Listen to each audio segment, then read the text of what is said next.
Guyana and Guyanese, at home and abroad. Tune in to Guyanese Morning Time, hosted by Kadaki Amsterdam, where the sun always shines. Guyanese Morning Time, the people call it Guyanese Morning Time. Rhythm, Guyanese Morning Time. Intelligence and knowledge run the front line. We go again, Guyanese Morning Time. The people call it Guyanese Morning Time. Rhythm, Guyanese Morning Time. Intelligence and knowledge run the front line. We go again. We rise up early morning watching Tom's TV. Rare wisdom and knowledge, yes, it is the key. Exposing corruption over land and sea. Where the wicked politician, they try to trick me. Guyana is a land for everybody. With 6 races should live in harmony. There's one set of people getting aisle money. There's one set of people doing the thievery. Guyanese Morning Time. The people calling Guyanese morning time. Rhythm, Guyanese morning time. Intelligence and knowledge run the front line. We go again, Guyanese morning time. The people calling Guyanese morning time. Rhythm, Guyanese morning time. Intelligence and knowledge run the front line. We go again. This is a program that you all can see. Sharing your views and your integrity.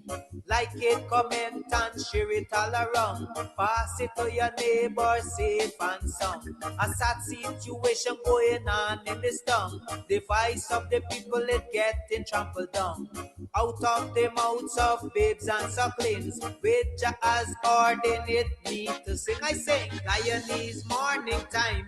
The people calling Guyanese morning time. Rhythm, Guyanese morning time. Intelligence and knowledge run the front line. We go again, Guyanese morning time. The people calling Guyanese morning time. Rhythm, Guyanese morning time. Intelligence and knowledge run the front line. We go again, fooling the people. You're promoting evil. Stop lying to the people. You are a part of the cycle. Stop fooling people. You're promoting evil. Stop lying to the people. You are a part of the cycle. I say Guyanese morning time. The people calling Guyanese morning time. Rhythm, Guyanese morning time. Intelligence and knowledge run the front line. We go again, Guyanese morning time. The people calling Guyanese morning time. Rhythm, Guyanese morning time. Intelligence and knowledge run the front line. We go again, they got Breakford, Bork and Mark Benchcop. David Hines and Kadaki Amsterdam. Sherrod Duncan, Nigel London. Normal Brown and Gavin Matthews. Big up Pastor, poor people governor. Simona Brooms, Robin Simpson. Hampton Green and Winston Jordan. And yes, we can go right on and on. Guyanese morning time. The people calling Guyanese morning time. Rhythm, Guyanese morning time. Intelligence and knowledge run the front line. We go again, Guyanese morning time. The people calling Guyanese morning time. Rhythm, Guyanese morning time. Intelligence and knowledge run the front line. We go again. The relatives and friends of young Wyndham Bacchus, they deserve justice. The family, the relatives and friends of our in Boston, they deserve justice. The family, the relatives and friends of Peter Headley, they deserve justice. And so when we say that Guyana is an apartheid state, we have the evidence to show.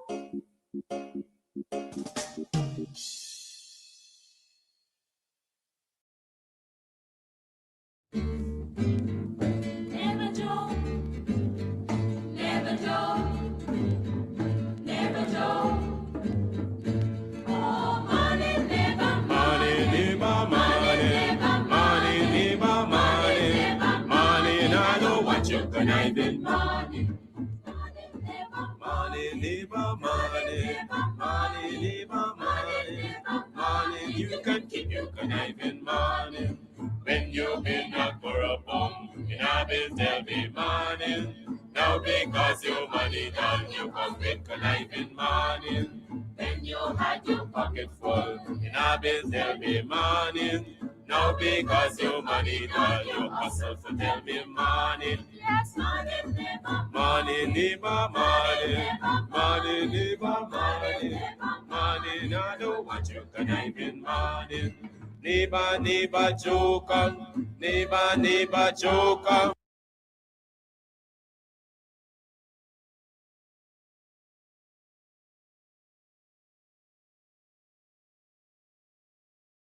And I give up this is all the money that me want for. I said money, neighbor, money. I don't want you conniving money. Oh, Joseph. arriving in the UK from Guyana, the Caribbean, North America, or elsewhere. Start your journey with ease and comfort by choosing first-class travel service, one of UK's leading providers of premium airport transfers. Enjoy a smooth, stress-free arrival by booking your comfortable and reliable airport taxi before you arrive. With affordable rates and exceptional service, we cover all major UK airports, including Heathrow, Gatwick, Manchester, Birmingham, and many more. Wherever you land, we guarantee a seamless door-to-door experience to and from any UK airport. For your peace of mind, all our drivers are fully DBS checked and cleared, ensuring a safe and trustworthy service from the moment you arrive. Our friendly staff will meet and greet you in the airport arrival hall, assist with your luggage, and escort you to one of our luxurious vehicles. So wait no longer. We're ready to look after you from the moment you arrive in the UK. You can contact us via email info@firstclasstravelservice.co.uk, office phone +4 4195 2287 176, WhatsApp +4 479 136 0576 5 or +4 479 009 50171, or simply fill in our request, a quote form, at www.firstclasstravelservice.co.uk. Travel with confidence. Travel first class. All right, so today we are here at Club Twilight up in Buxton, and we are here to talk about all that's going on up here. Trust me, if you are on the East Coast, you're in Buxton, you're in Tongue, you're looking for a place to get away to, this is the place. The Cutters, mwah. Listen, I'll be having some just now again. We'll talk about that. And then, of course, the ambience is beautiful, fully air conditioned. The decor is on point. The music's on point. Everything's on point. It's just me. I need some work. But everything else that belongs to this club here is on point. So if you want to find a nice little place where you can just drive out of town and have some drinks, have some food, you can call, you can order your stuff and just take it. You don't have to stay. Or if you want to stay here, that's what's up. And of course, they have special events for Valentine's. You can rent a hall. You can rent a hall, honey. You can rent a hall for weddings, for birthday parties, to have a bash. I hope he edits that out. But you know, whatever it is, this is definitely the place to be. So it's on Sideline Dam. You definitely want to ensure that you check this place out. But it's on your to-do list. All right, on your to-do list. This is definitely the place to check out, you know, a really cool, chill spot here in Buxton. I like this. This is Buxton needed this. We needed this. I needed this. You definitely needed too. Thank you.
passing towards a shining future. Courage high, the past is gone. Brave for coming fear and mountain road is sunlight gone. The storm blows dark and glory, through face lightning flash and flame. On the Republic of Guyana, glorify Guyana's name. Forward, forward, youthful nation, right with all the husband's might. May his strength forever grant to the strife and season be for right. From the disconsolate to white surface streets they train. Build like people give Guyana, strong, united, loyal, free. My Guyana, my Guyana, my Guyana. My Guyana, Eldorado, best of all the world away. In my heart wherever I wander, memory enshrined thee. All my hopes and aspirations, all my longings, only tie everlasting bonds around us as the fleeting years roll by. My Guyana, Eldorado, my Guyana, time's unfolding and for my destiny, the redeeming, lasting splendor for the years that lost slowly. And the glory of thy glory, for the long, long night is past. Oh, arise, triumphant, glorious, from the ashes of the past. Oh, arise, triumphant, glorious, from the ashes of the past. Guyana, oh my lovely native land, more dear to me than all the world I see washed on this strand. Or down upon the borders, looking out upon the deep, the great Atlantic rolling to a fury. For a sea, at morn, at noon, or entering the crimson sunset's glow, I love thee, I love thee, I love thee.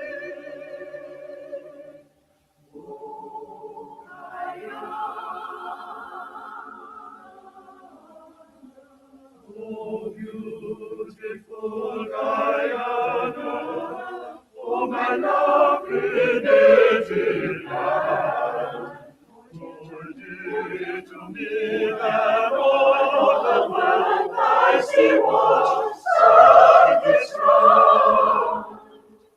Oh, down upon the borders, down upon the deep, the great Atlantic going to a fury, glory to a fury.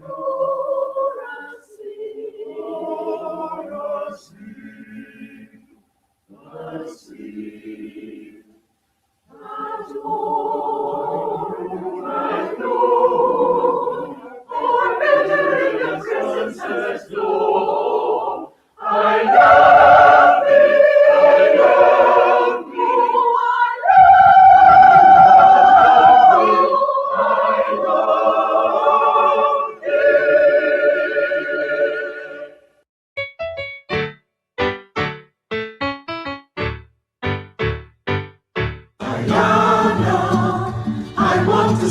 my country. Guyana, beautiful, happy, and free. Guyana, let's cooperate with our government to help develop Guyana the free. Together, my comrades, we'll build a new Guyana, a country where all are equal opportunity. So let us begin now to show loyalty to Guyana by showing love and respect for all Guyanese. My brothers, my sisters, we will live and die together. On to one people, one nation, one destiny. For harmonious living, cooperation will be forever. In work and play as we live as proud Guyanese. Guyana, I want to serve my country. Guyana, beautiful, happy, and free.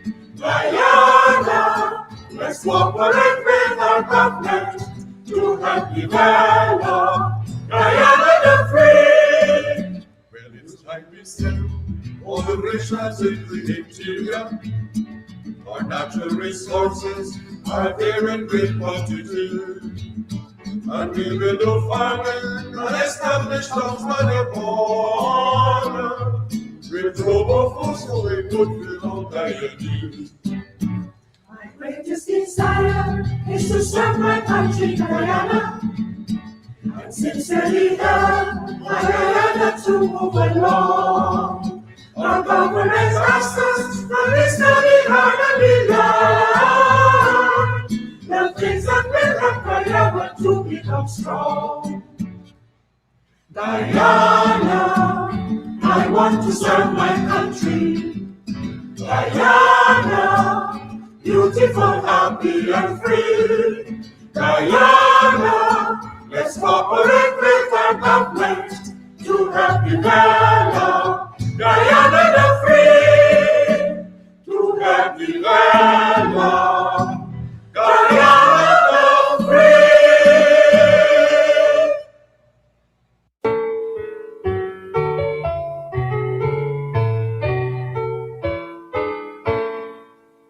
We hail the Guyana.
Hi, hello.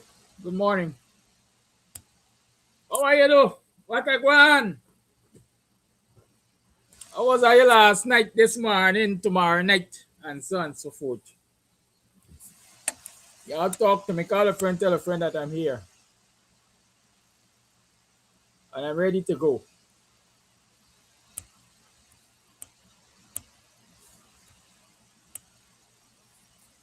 Okay?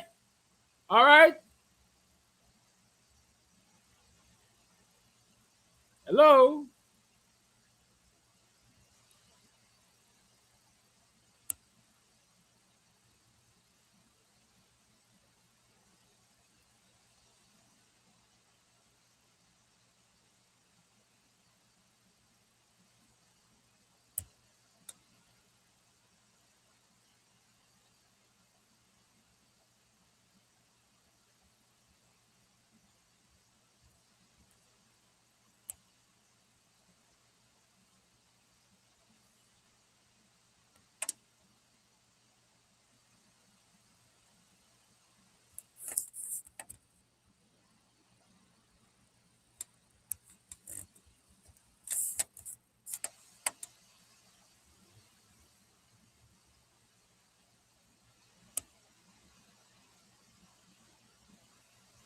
Can you hear me now?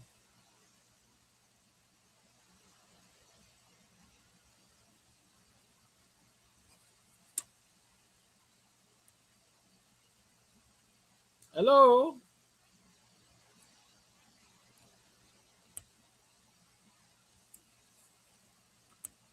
All right, for those of you wondering if we're going bunkers, no, I'm not going bunkers.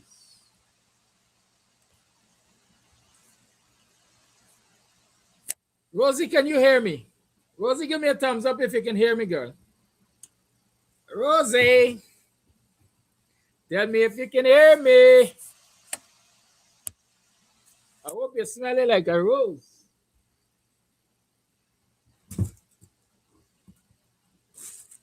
Because it's not all roses smell like rose. Well, I know some roses smell like what they're used for.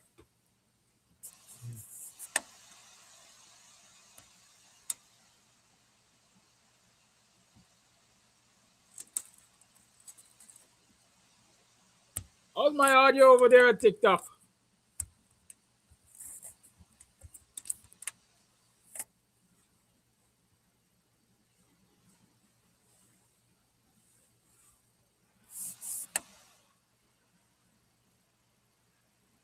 All right, just in case you want to know, I'm walking up on something here right now.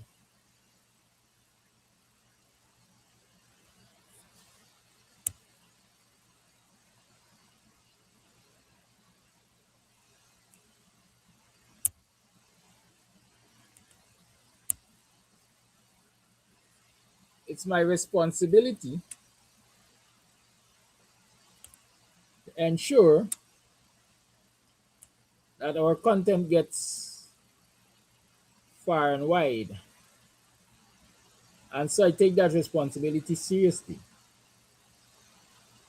Hence, I'm trying right now to ensure that we are on TikTok simultaneously with YouTube and Facebook and so on and so forth.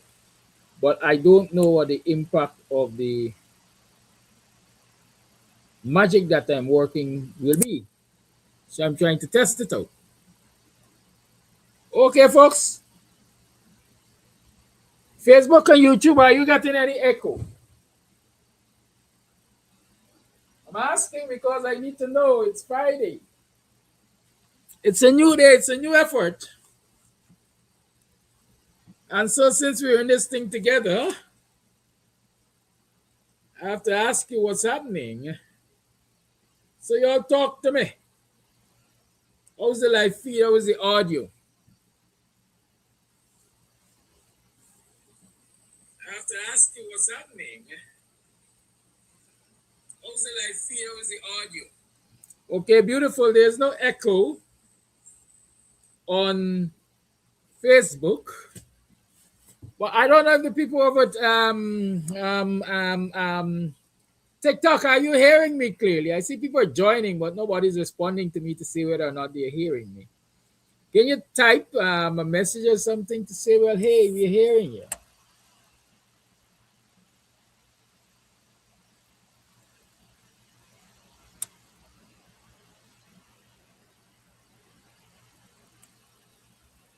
Okay, so the live chat has not shown up, but hopefully it's going to show up in due time. Um, how do you do this? They got something that called multi-guest. I don't know. I'm learning this thing, eh? So how do I open up my guest windows? Who knows?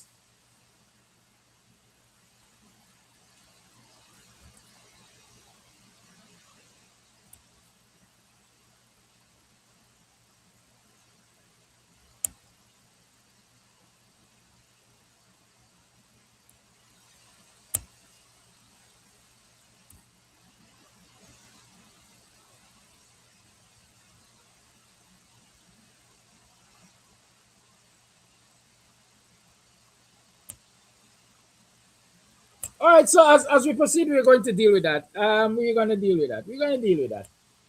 But as I said, morning, neighbor, morning. Welcome to another program of Guyanese Morning Time. I'm your host, Kidaki Amsterdam. It is now 7 hours 42 on the 28th day of August in the year 2026. Yes, it is 18 minutes to the 8 o'clock hour, and it's the 28th of August 2026. How you been? How was you yesterday? How was you last night? How you feeling? What's happening? What gives you hope? Do you still believe that we are living in democratic times? Do you still believe that Ghana is the fastest growing economy? Do you still believe that Guyanese can benefit from the spoils of the fastest growing economy? What are your thoughts? I'd like to know. Right. And so this morning we're going to have that kind of discourse, that kind of discussion we will have this morning. But I want to know about you. Those of you who are 8 o'clock workers, it is 17 minutes to 8. If you are traveling to Georgetown from the East Coast, you should have left these areas a long time ago to get to work for 8, because it's usually a difficult commute because of the congestion on the roads. And anytime around now, I think they started since about 7:30 or 6:37 thereabout, from One Repo all the way down to maybe the University of Ghana Road. They are doing 3-lane traffic downward to Georgetown. So the 2 lanes on the southern carriageway will be heading to Georgetown as per normal, and one of the lanes, that will be the southern lane of the northern carriageway, will also be heading to Georgetown. So those of you who are commuting, if you're heading east, that is, you're coming from Georgetown to the East Coast, understand that you are going to be doing 1 lane from somewhere around UG Road until you get to maybe about Monaco.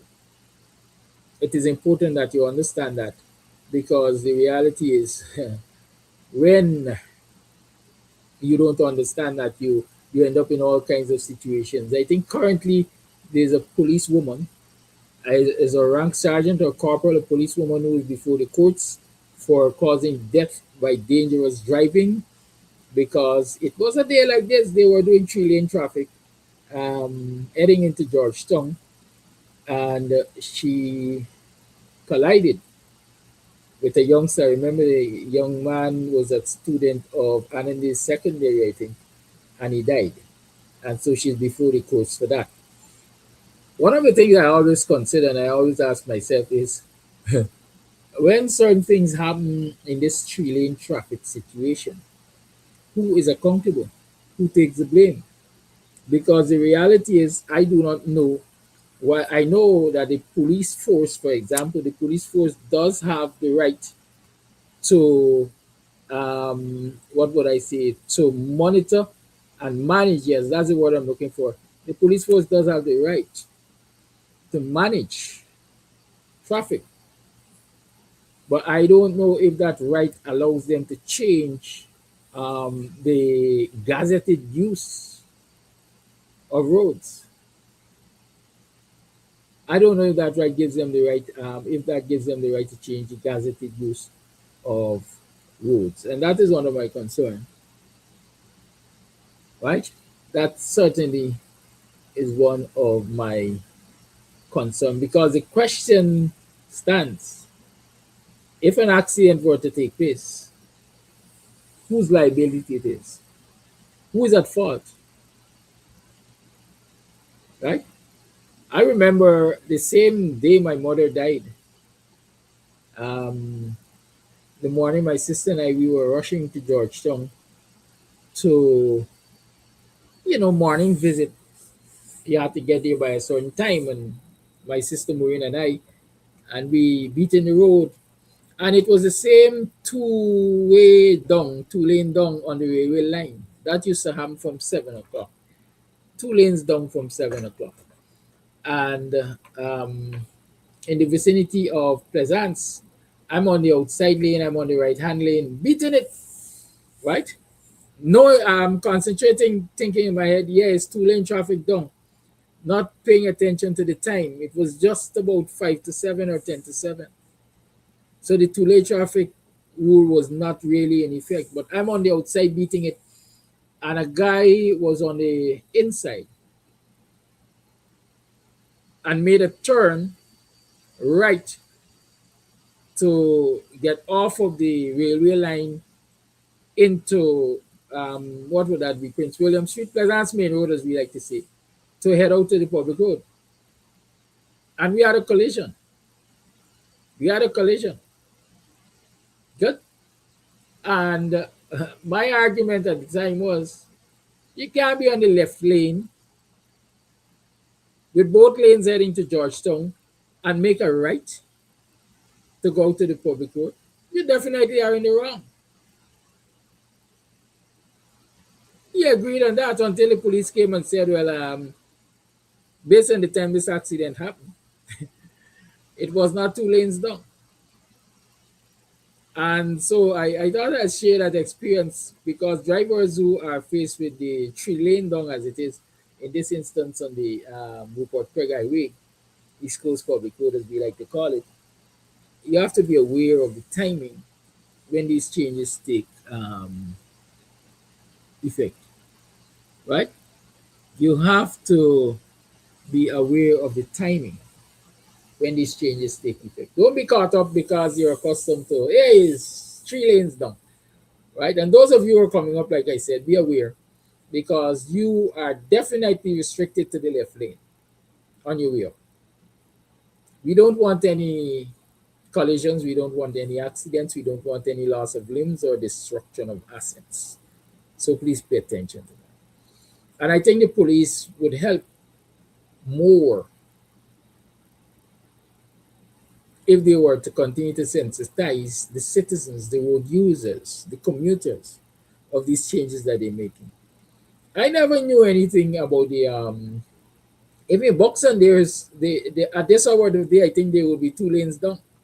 In the afternoons, maybe by 5 o'clock, they are 2 lanes up. So when you're in the vicinity of Buxton in the afternoon, keep your eyes out.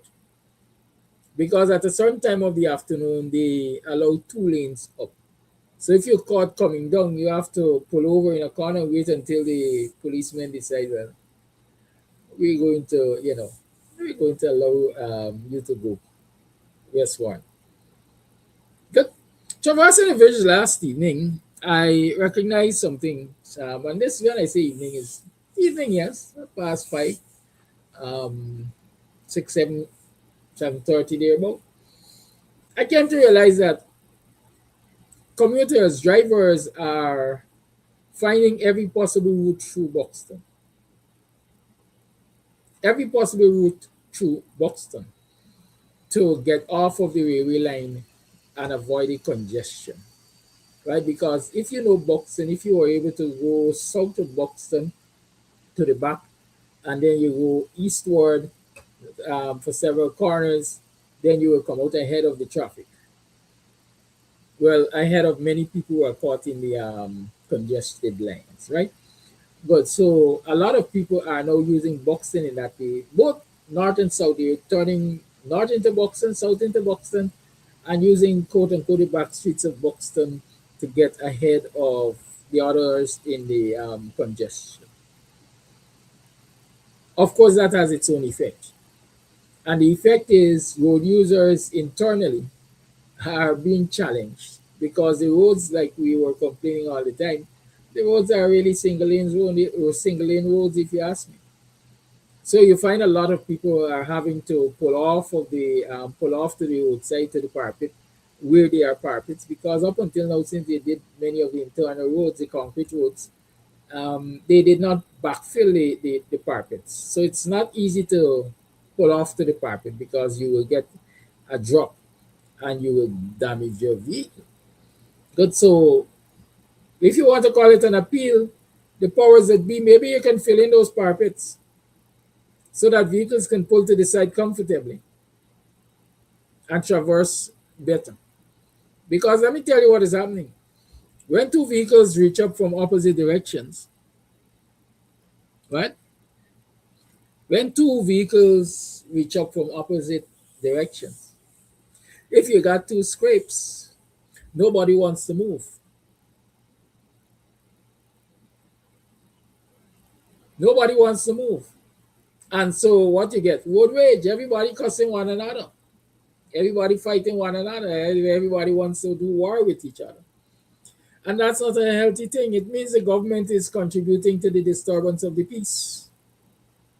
Because the facilities they provide put people in positions of that nature. So they contribute to disturbance of the peace. I remember about 2 Saturdays ago, I was running an errand and I came from east down the last street of Buxton North because I'm heading to the Sideline Dam.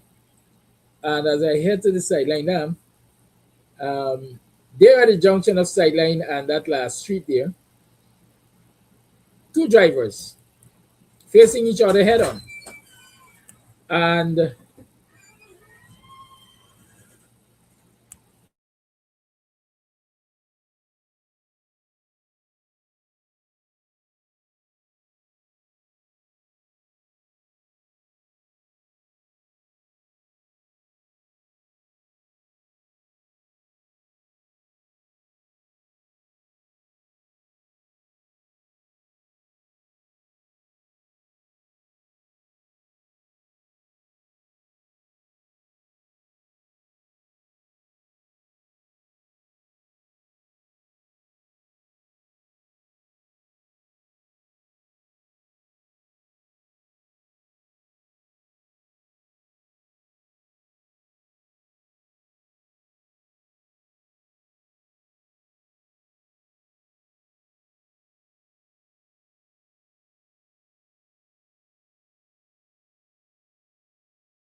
yeah, sorry about that.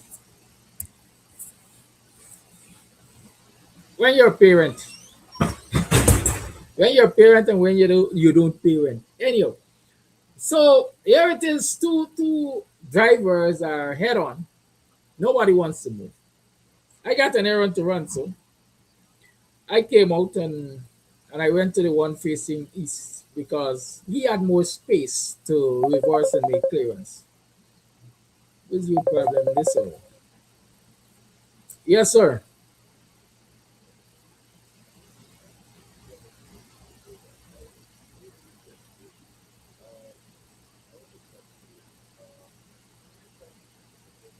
No, it's too late. You know the program time, don't you?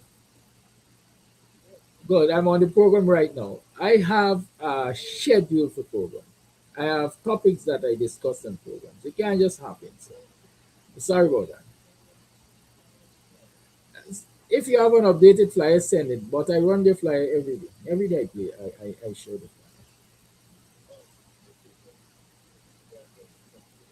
That's it. Very well.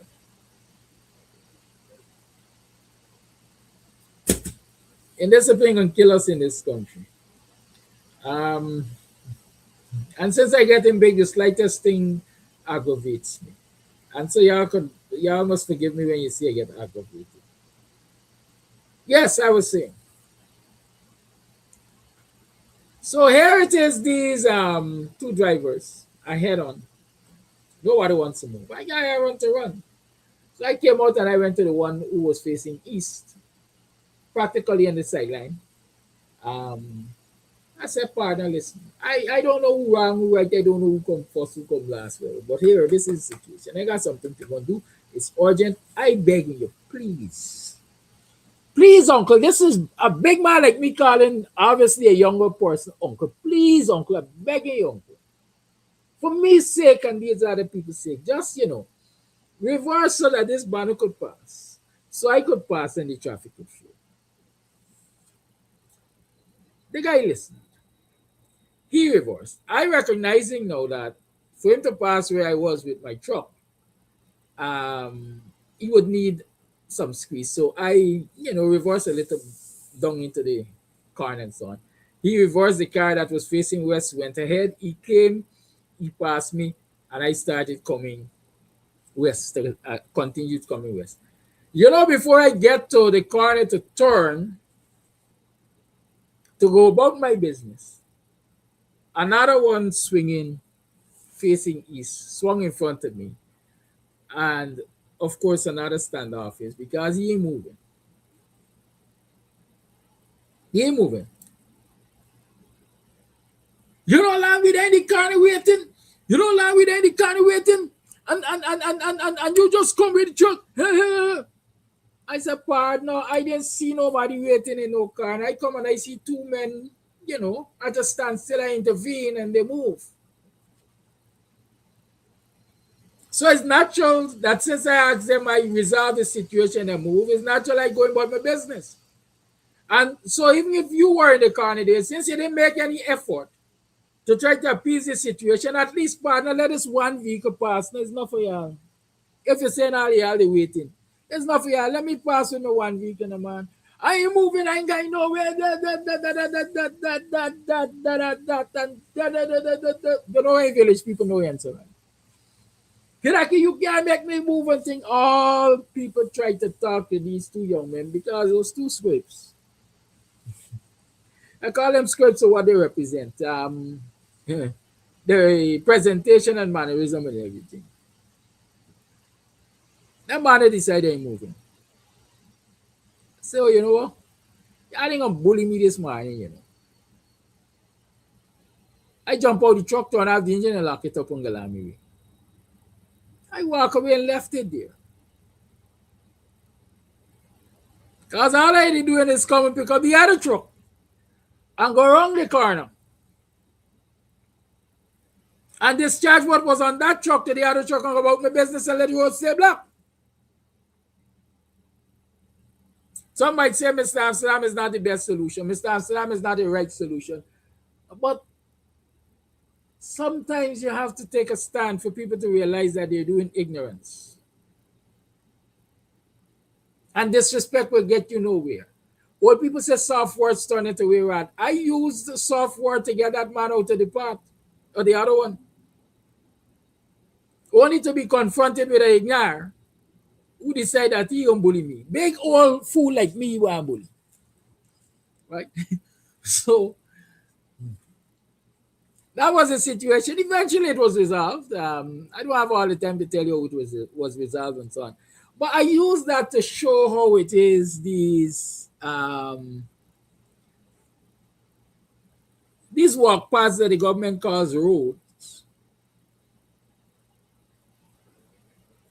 or they're contributing to road rage and they're contributing to anxiety among the citizens and anger among the citizens. There's so many things that anger people in this community, well, not in this community, this country, that you don't know what is the straw that will break the camel back. And so I think government has a responsibility to fix all of these inadequacies so that people can live more comfortable lives and people can live more peaceful lives. But don't tell that to the Franali government. That's all I want to say. Don't tell it to the Franali government. They don't see it that way. They do not see it that way.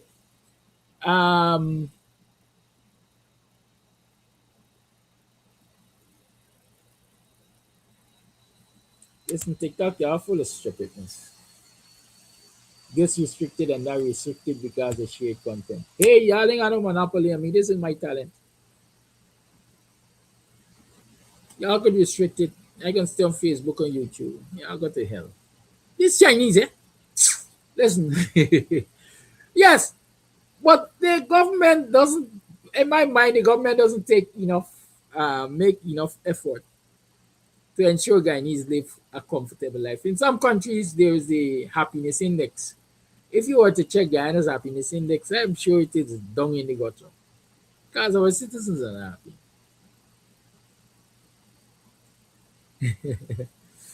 But listen, Marlon King, y'all just be too touchy, you know. Y'all just be too touchy. Oh gosh.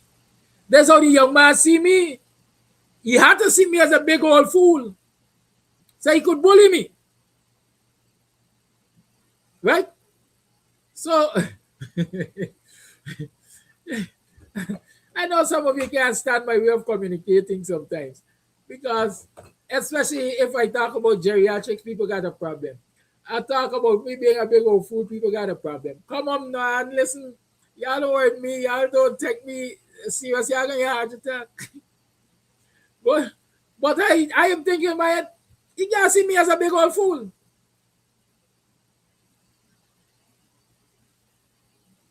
And mind you, these are people, you know, in the community when they want certain things done. They want a recommendation.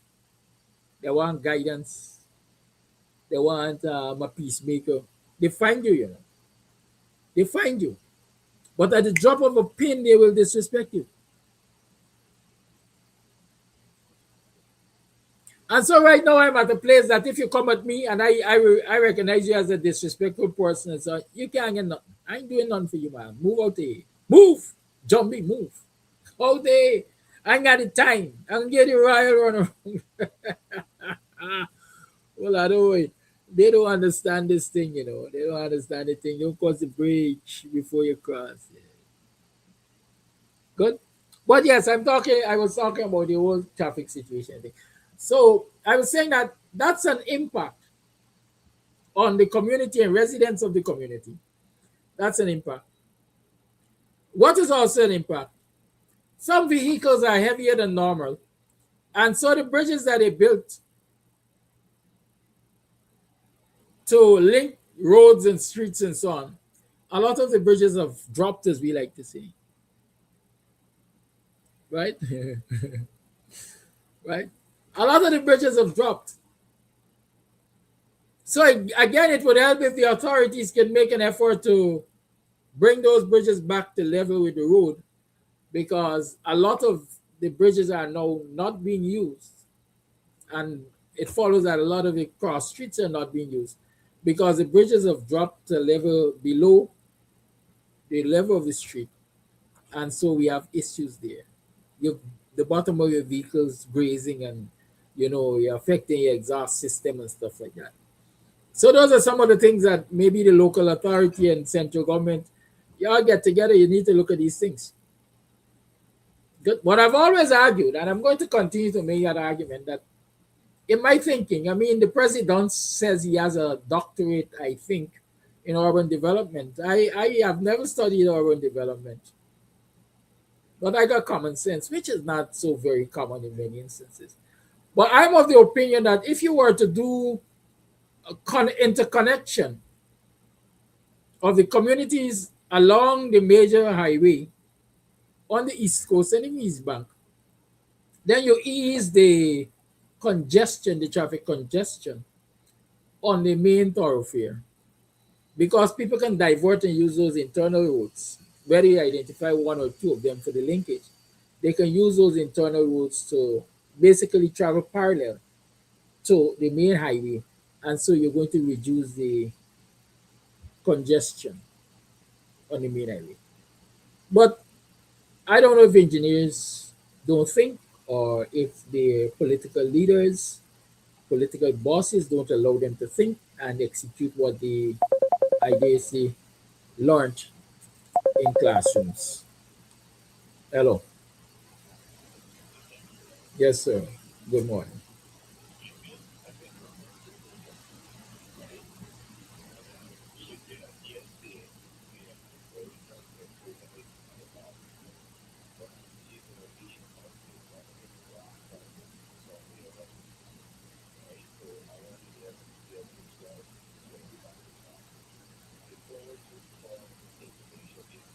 So, I mean, I don't understand how these things work.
It's not the best of working mornings to me right now. I'm multitasking. I don't know if it's the holiday got everybody throw back everything.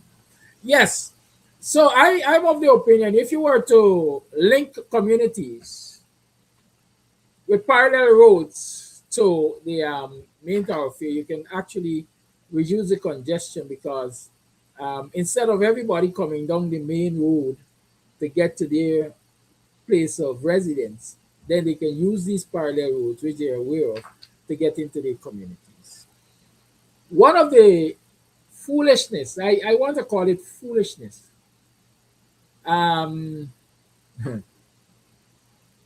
I don't know. One of the foolishness that I think happens is how the police manages traffic. For example, if you're coming from Georgetown, if you live at Annandale, the very first entrance into Annandale is just over what we call the Aqueduct Trench, Annandale West sideline trench, if you want to call it that. Between that, is that a Hindu temple? Yeah, I think there's a Hindu temple there, but there's some religious infrastructure right there by the bridge. If you live in Annandale, you should be able to just come and make a left into that road, and that road runs north to south, so it will give you access to all of the streets which are running east to west, so you can get to your home, and you will save yourself, I believe, 15-20 minutes having to stay on the main road to get to, let's say, Annandale Main Road, Annandale Market Road, to get into the community. What the police have been doing over time is blocking that easternmost road. Nobody can make an entry into that easternmost road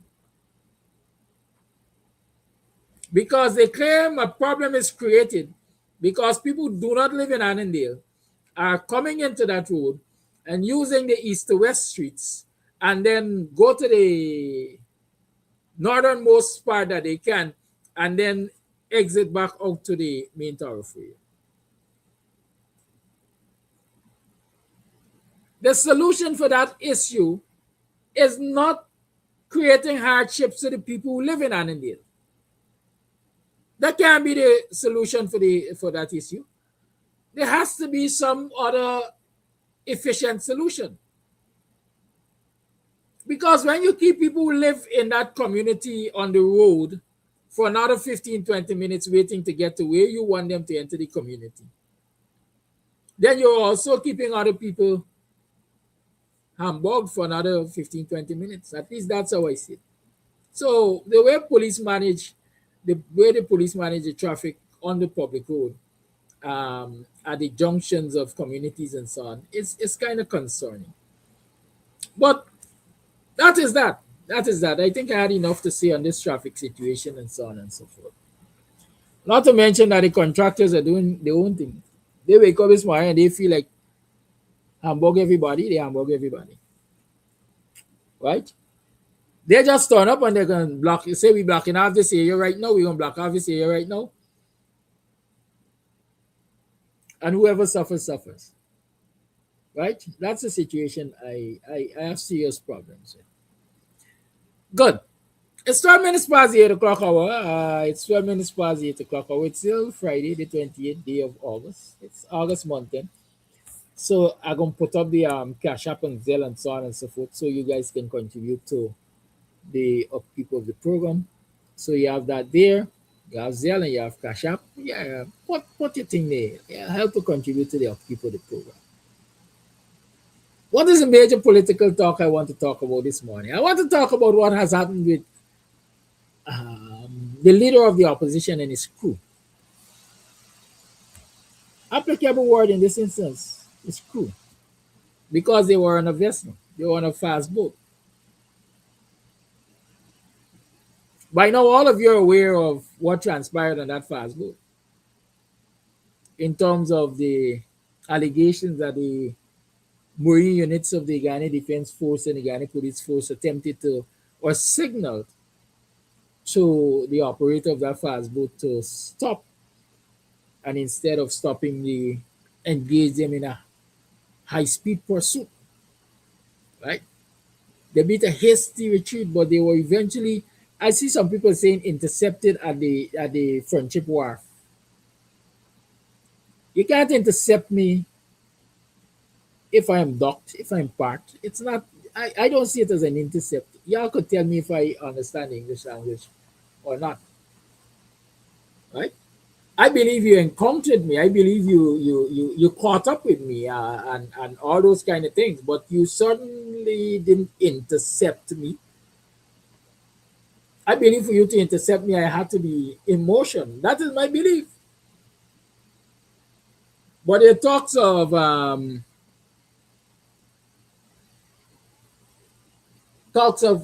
them intercepting him at the Friendship dock there.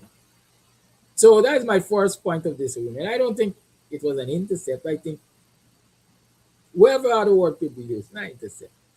But anyways, and I've listened to some of the live videos of what transpired after they caught up with them, or allegedly caught up with them, because the allegations that we weren't in the river, y'all didn't give us any signal to stop because we weren't in the river. Y'all couldn't give us any symbol to stop because we weren't in the river. Y'all come and reach this boat here, dock. It's long we dock here. Right? There's some things I want to say. I'm not going to say too much, but I want to start by saying this. Mrs. Tabitha Sarbo-Halley, my one-time colleague at the WP, around the executive committee of the WP. I know you, and I came to believe over the years that you're a good Christian woman. Don't let politics spoil you. Do not let politics spoil you. Do not allow your credibility to come into question because of politics and your political affiliation. You have a right to affiliate with whoever you want politically. I will tell you that. And I respect that, and I will continue to respect that over the years. But from where I sat, I heard you uttering some untruths. At least they came across to me as untruths. on the live, on the boat, and so on and so forth. Don't do it, my sister. Don't do it. Don't do it. Hold your head high. Politics doesn't have to bring you down to the gutter. Because after politics, there is you, and there is your family, and your children.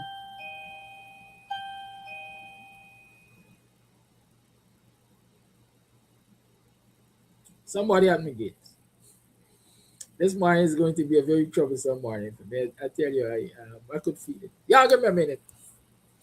I ain't playing no music because they're going to block me. Y'all bear strain. It's worth the wait.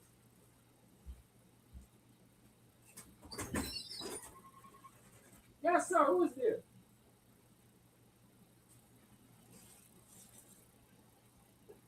Morning.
All right, yeah. I ain't got no secretary, I ain't got no gate man, and so on and so forth. So y'all gotta understand, I gotta put up with these things.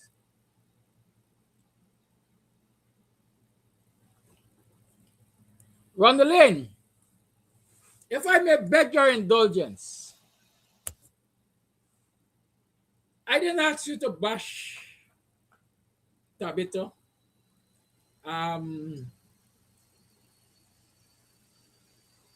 And if this program is going to contribute to bashing Tabito, then I'm going to just, move on. Move on because you would have to be in more close proximity, I perhaps would think, to make the kind of assessment that you're making of the individual. But anyhow, yes, so my caution is don't let her pull you down, sister.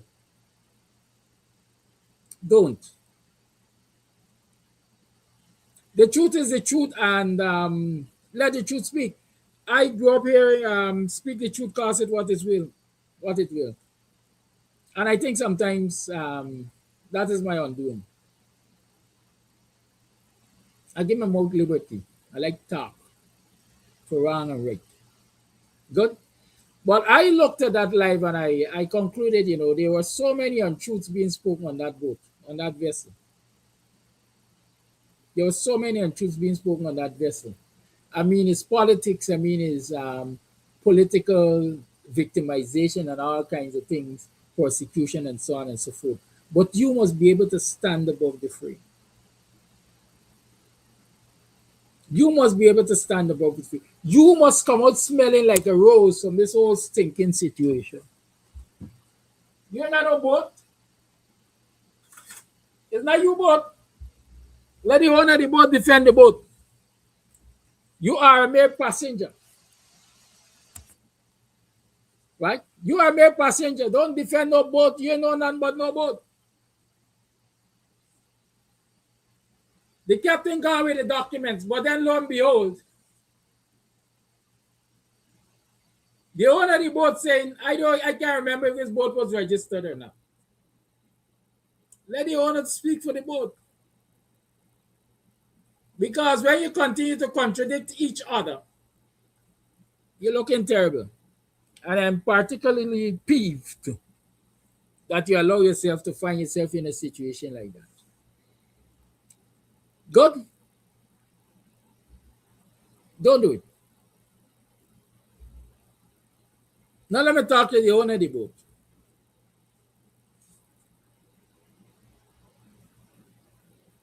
And the authorities.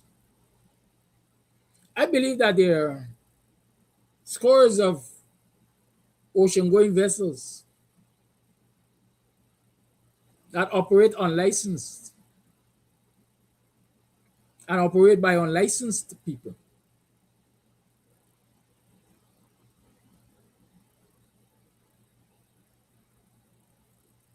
And so just like Azudin's boat, they pose a threat to life and limb and safety on the water top.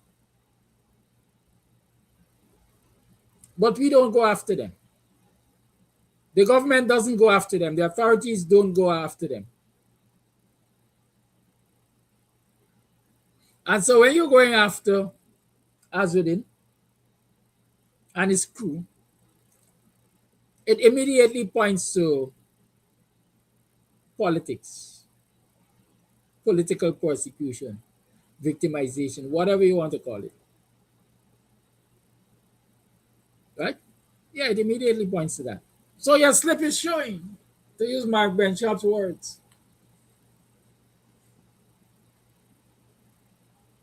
Small things. What is bigger in my mind is that last evening, I think, the Mirror Waves reported that Azrodin found his registration for his fast boat. Apparently, the boat was first registered in 2017 or 2018. Definitely, it was registered, maybe acquired and registered while the APNU, AFC, while the coalition was in government.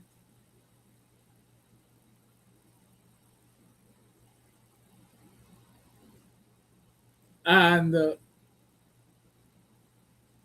Azudin claims that he's certain that he was, at some point in time, a licensed captain for the vessel. And so if I were to look at that, I will say maybe the same period when the vessel was registered during the time of the coalition government, maybe at the same time he was certified as a captain. But the government changed in 2020. I mean, 2025.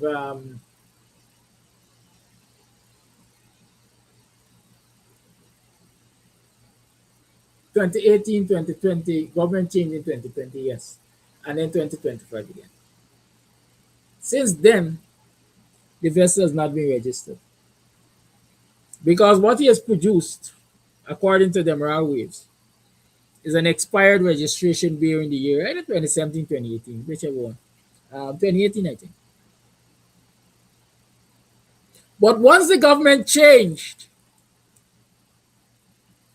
Azudin saw no need to renew his registration.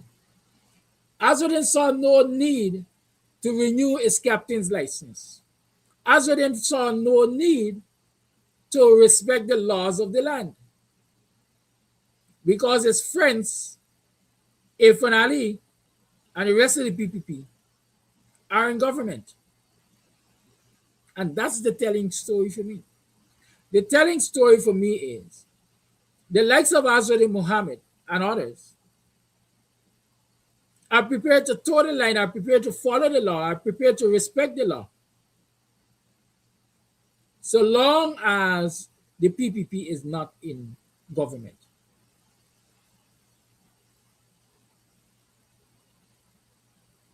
And so it's painting a picture that when the PPP is government, the friends and cronies and acolytes of the PPP I am emboldened to disrespect the laws of the country. And so the PPP encourages disrespect for the laws of the country. When there was the Lamborghini fight,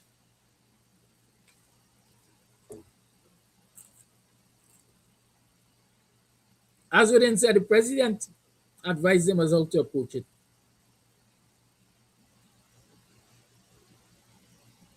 Yeah. Azudin says he alleges that the president aided and abetted his alleged what's the word? Something of duties. Right? His alleged core practices, let me call it that. Evasion. Yeah, tax evasion. Yes, that's the word I'm looking for, evasion. I wonder why I'm so mentally slow this morning. I think man going too fast. He alleged that the president's co-conspired with him to do that. And here again, we're seeing that since the PPP has been in government, Azudin's license to his fast boat has not been renewed. And he has not so far produced a captain's license. That for me is the crux of the matter. Like I said, when the PPP over the years was involved in all the shenanigans and doing all the wrong things in the society, Azudin was right there beside him. And so let me paint a picture for you now. If this man disrespects and chooses to disregard the laws of the land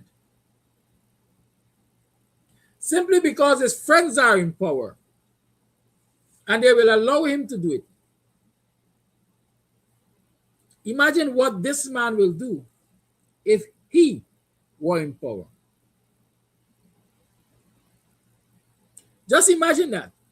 Imagine what this man will do if he were in power.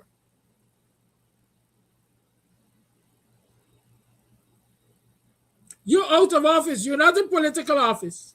You're just friends of those who are in political office. And for 7 years, you failed to pay revenue by renewing your licenses, whether it's a fast boat or whatever else you might not have renewed your license for.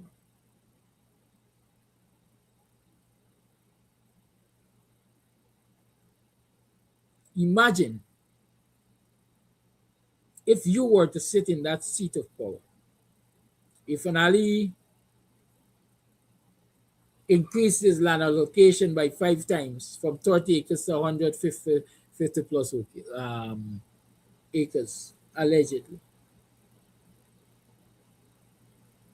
because he has presidential power and presidential immunity, according to some people. What will you do, Azudin? If you don't have any of those things, but you have shown a stark disrespect for the laws of the land?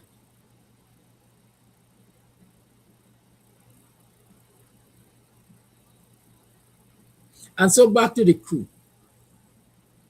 This is what I want to ask the crew, or say to the crew. If you aspire to lead this country, if you aspire to represent people in this country, the citizens of this country, on a win ticket or any ticket, the least you can do is ensure that the people you're standing alongside and the people you are supporting to lead this country are willing to abide by the laws of this country.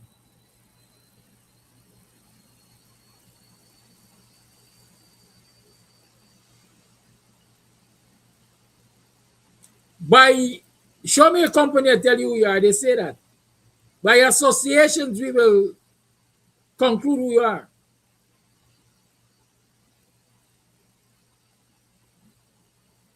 And again, for Tabitha, the least I expected you to do is to find yourself in company of the criminal and corrupt.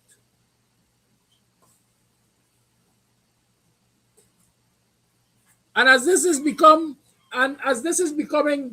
more evident, I am concerned for you. I'm concerned for your family. I'm concerned about your future. I'm concerned about the image that you're presenting to your children, the legacy that you will leave for your children.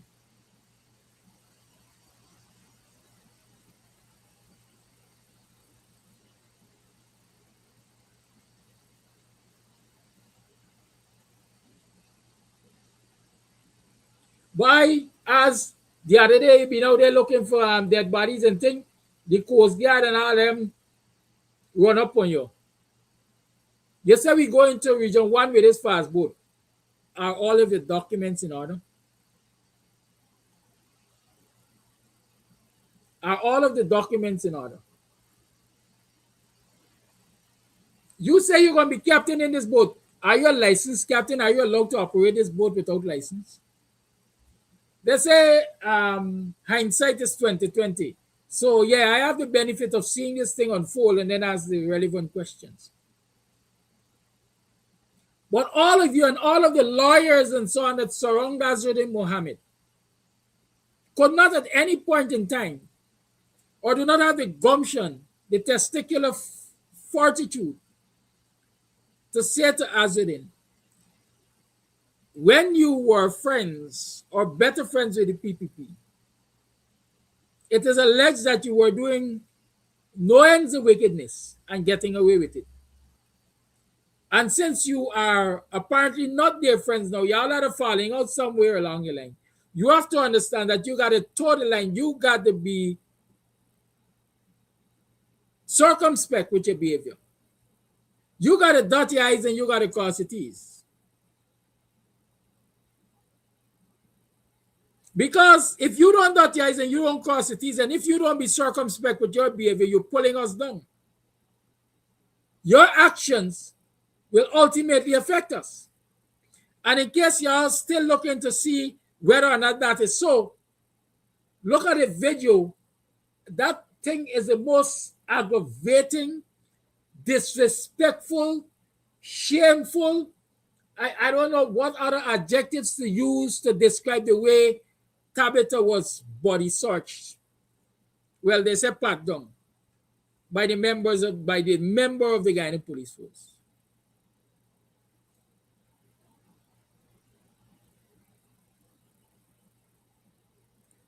Ordinarily, I don't believe that the sister would have put herself in a position for the police to have to even go at her gate, much less to have to pat her down.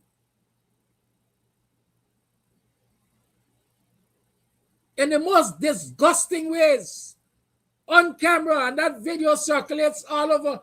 Listen, had I been her husband, I would have been so pissed. I would have been pissed with the person put her in that position, and I would have been pissed with her for putting herself in that position, and I would have been more pissed with the authorities for doing that to my spouse.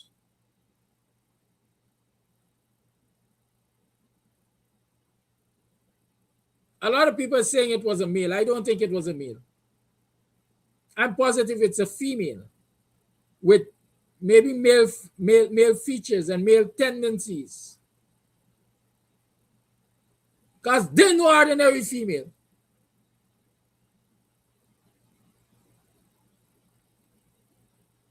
I think she was deliberate and she was being as wicked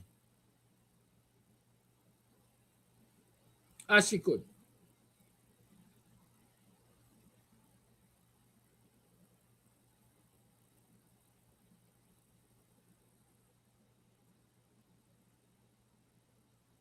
I can't tell people who to associate with, especially in the quest for political recognition and high office and so on and so forth.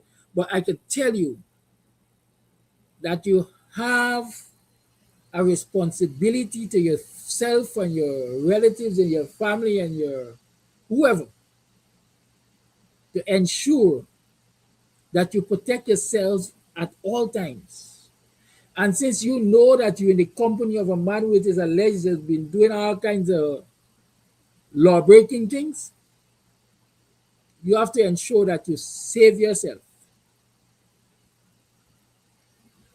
Whether you want to call it really riot act to him or whatever, ensure that when you are going to be in the same space, ensure that the space is a safe space.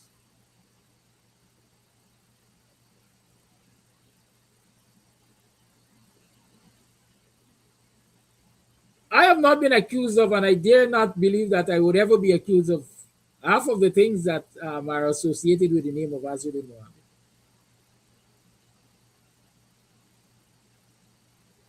But one of the things I know I do for a fact, I make it my duty to ensure that I do not give the police or the authorities the slightest reason to get a victory over me. I drive within the speed limit. I ensure my documents are in order. I toe the line. I don't do third lane driving. These are all things that they might look minor, but they're things that open the doors to police to harass you in the name of the government.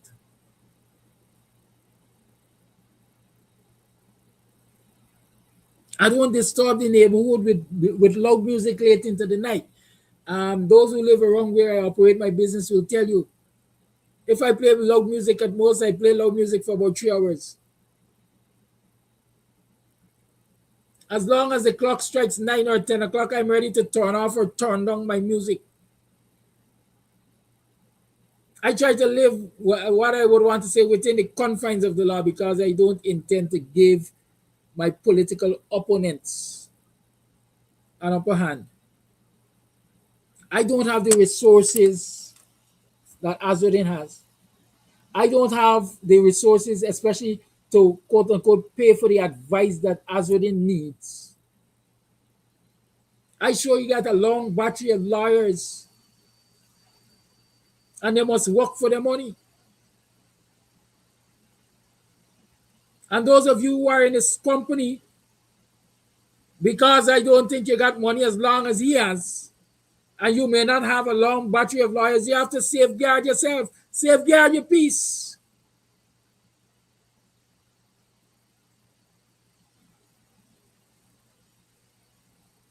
And so when you cry wolf against the authorities, you must be seriously crying wolf. You must not be like the boy who cried wolf. If you say that your rights have been infringed upon, you must be able to prove that you did not breach the law. Because if you breach the law, then they're going to say it was justifiable.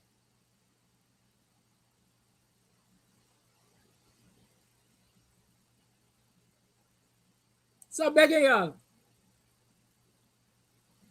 all of you over at WIN, take a step back, assess the situation, decide if you want to continue down that road.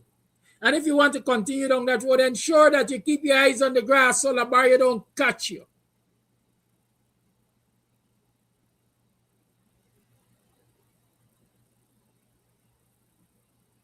Look how you walking into a criminal record by just being in the company of an alleged criminal. Natasha Singh Lewis, I think that's the MP, who is now on $200,000 bail for what? Possession of an unlicensed firearm. I think that might be the charge.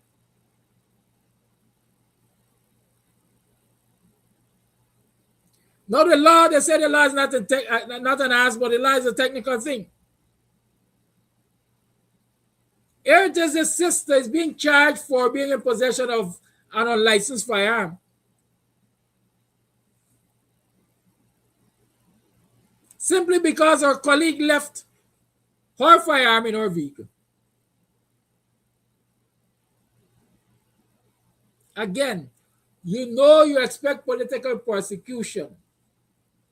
Dot the I's and cross the T's. A firearm becomes unlicensed, from my understanding, if it is not in the possession of the licensed owner or holder. And so technically, when that firearm was left in Sings Lewis's vehicle, it was unlicensed, from my understanding. And since she was in the presence of that, she was the custodian of that vehicle, and the firearm was found there, then technically she was in possession of an unlicensed vehicle, firearm.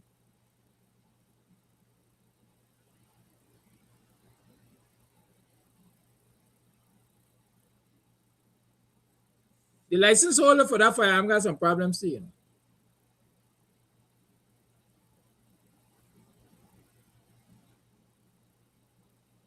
Because, as I understand it, again, one of the conditionalities of being a licensed firearm holder is that when the firearm is not on your person, it has to be locked away in a strong box.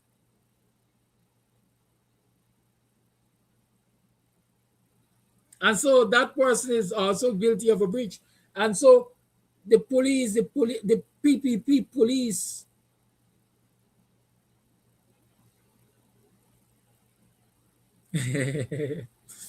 Anthony said, leave that explanation for Paul. So you're not qualified to do that. I respect Paul is more knowledgeable than me in these things. But that doesn't mean that I don't have an inkling of understanding of what I'm talking about.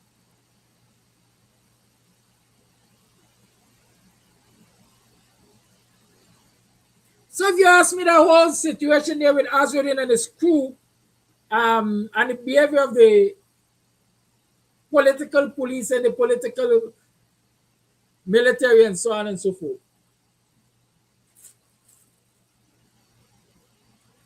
to a large extent, Azradin and his crew created the environment for it to happen. Hey.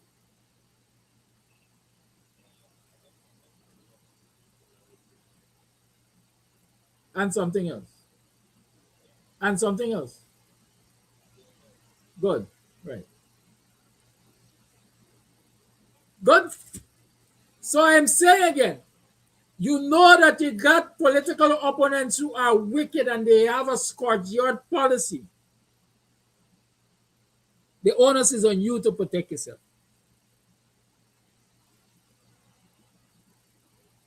Because if you don't protect yourself, and they use the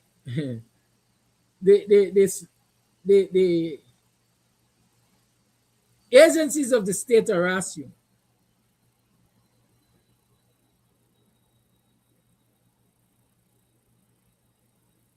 and claim legitimacy, then you're allowing it.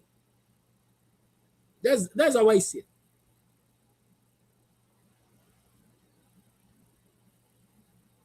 As soon as the leader win, we go into region 1, all right, by you find your way, we gonna find we.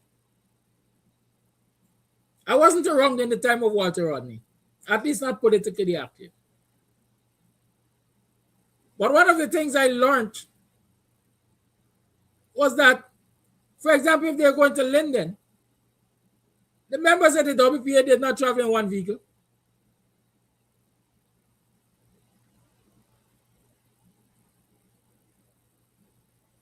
Rodney might have been in a ladder disguised as a woman.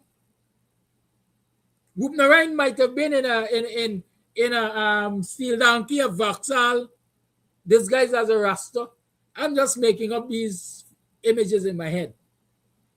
But the one thing I knew, or one thing I am aware of, they did not, for the most part, travel together. I give them free advice here to the people who win. If the leader of your party is an alleged criminal that the PPP is really gunning for, and you choose that party and you will not leave that party for Thy Kingdom Come, fine by me. But ensure that there is a clear distance between you and the leader at all times. We going to Linden, all right, by as you could, maybe you want to fly into Linden, you go along. I gonna find my way to Linden, but better sure when you come to Linden, I gonna be there.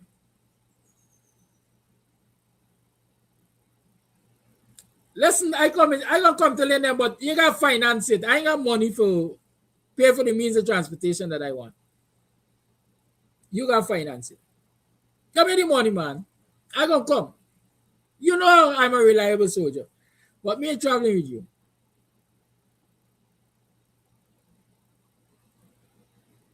Me traveling with you. Because you got things that could rub off on me, allegedly.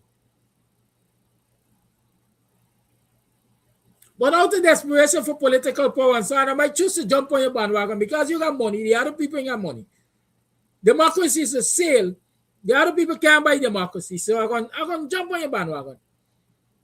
But at the same time, I'm going to try to keep some distance. So if anything should be headed your way, at least it might pass between the space between you and I. Y'all could thank me later for the advice. But a lot of these situations, at least this most recent situation here, I believe Azudin made it possible.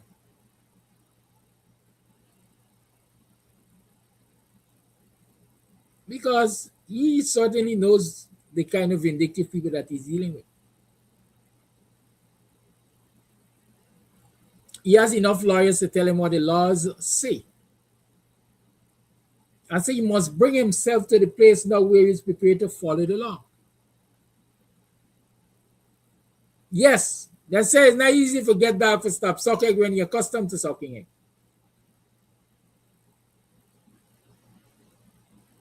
It is alleged that he has been accustomed to doing all of his craziness all the time because his friends have been in power.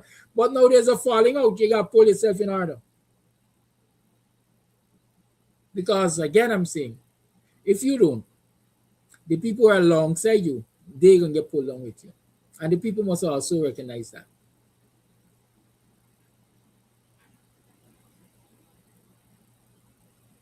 And appealing to you again, Tabitha Sarbo Hali. I came to know you as a decent Christian woman. At least that's the impression I've always gotten. Don't let politics and your political ambition destroy that for you. The lines are open. 6225933 is the number to call. It's 12 minutes to the 9 o'clock hour.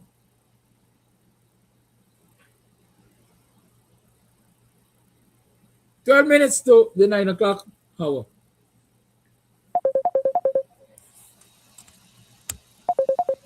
Call you on. Good morning. Yes, good morning to you and all my black brothers and sisters in Guyana. Happy Friday to all of you. First garden love all of you, but this man is tough love. Mr. Amsterdam, first thing first, you give out too much information. Them dig hole for my leader Abby Nathan and them fall it eat. When you plant pine, you got to receive pine. You got to receive both the skin and the shower of the pine. Now, to the lawyers there, Mr. Amsterdam, you know better. First Garden went to first grade education. No lawyer will never tell Mohammed, hey, don't walk here, don't walk there. They will let him walk there because that's the only way they could receive a paycheck from him. The lawyer them know exactly what to sit down and tell him, say, look, every good has come to end and every bad has come to end. Your good time come to end, so be careful. And to that sister, I will still call her sister because she's a black, strong woman and brilliant. When you give up your identity and dignity, this is what has happened to you guys. If me was your husband, you'd be got to resign for a win party. And I would have taken the government to court because a woman's supposed to tap you down, not no men. But Flats Garden don't care a damn because they make pensioner don't get $100,000. They make people who work hard in the 22 years of punishment and INS, they can't get a better salary today. Black people got to still live and paycheck to goddamn paycheck. I don't care what damn what's happened to them. Because when they was with APNU, no police couldn't arrest them for no gun and unlicensed gun and all them nonsense that. When you head corrupt, my grandmother always tell me that word. When your head corrupt, your whole body corrupt. Mohammed corrupt. So all of them going to be corrupt, just like Mohammed. I'm going to tell. Now, tap cap, Mr. Paul Slow, to you. No disrespect. It is time for you to keep your nose out of Mohammed and Jagyo business. Because when Jagyo there was harassing you, do you all kind of nonsense, lie on you that you touch women. Mohammed was with them and he never stopped them. Why you got to come and represent Mohammed, but you're wrong and that's keep a nose out, Flash Garden said, man. I love you. We all from Bedford Wacton. Flash Garden from Bedford Wacton. I grew up in your mother homes when you left and go and study. Yes, me know a lot. I know when you and your good friend build a street in Bedford Wacton, I know all of that. It is time for you to represent black people and left Mohammed alone. I don't care a damn what the government did to Mohammed because he is part. Listen to me, black people. Flash Garden is real. It is time for we go out and put fire and smoke up in the air for get back in office. The Cody government them put fire and smoke up in the air in Better Hope and then go back in office. The Cody government go for kill our children going on from school. Them didn't care a damn, but them got to go in office for control the island gas, for control the wealth, for keep black man in punishment and slavery. What are we doing today? Just running our mud pan program and represent Mohammed? I damn all of you who represent Mohammed. Y'all shouldn't talk about that. Encourage people go on the road and take back your country by fighting. Before I go, all you believe Pharaoh let God people go. God kill in the night. I'm preaching it now. God kill in the night. That met Pharaoh let the people go in the morning. And God leave it there for the Flash Garden. Read and understand and share it. If you want to come out from punishment, you got to go out and fight. Not sit down and say, oh God, and like. That is not working. Mr. I listened to Mr. Winston John yesterday, and he mentioned something where I talk about it. When you talk about collate, he let you know that the great Bonham, he said, I will never collate again because of what Bonham acknowledged and witnessed and went through. David Granger, I always said, let David Granger come out and tell you the problem he went for collate and unite with other party who don't have the interest of black people. They only see black people as one thing, two things, slave, and for make them rich. I don't believe in no collate anymore. PNC already have who went with him the 4th of September. The only party I would encourage Abinat to accept is Simona Brooms. None of them. Because they knew they cannot win Abinat and Jagdio and them destroy black people, make black men suck salt. And Amerindian children got to drink salt water and died because of Nigel Hughes, Nigel Landon, Amanda, and the VPAC boys. They make the Amerindian children drink salt water and died and make black people was drink salt. Shame and disgrace are you. Let them call, I don't care if them call kill Mohammed. I could drink champagne and dance all night. Happy weekend for all of you brothers and sisters. Flash Garden love you. Keep the fighting on the street, not on program. Thank you.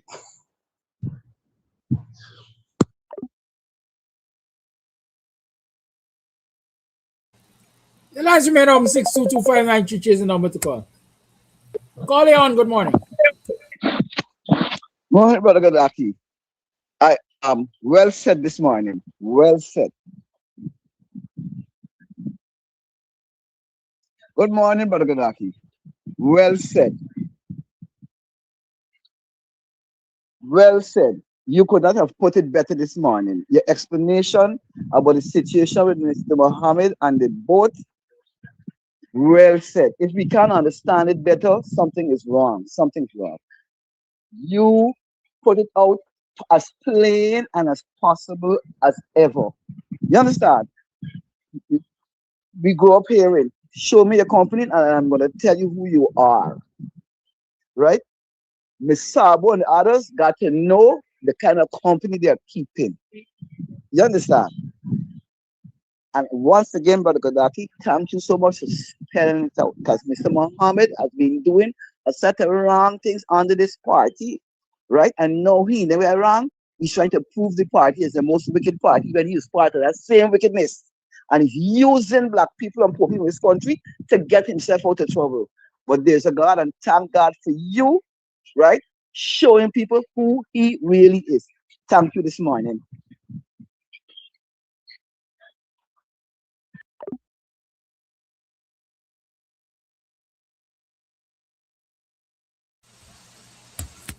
The lines remain open. 6225933 is the number to call. You're still tuned to the Guyanese Morning Time.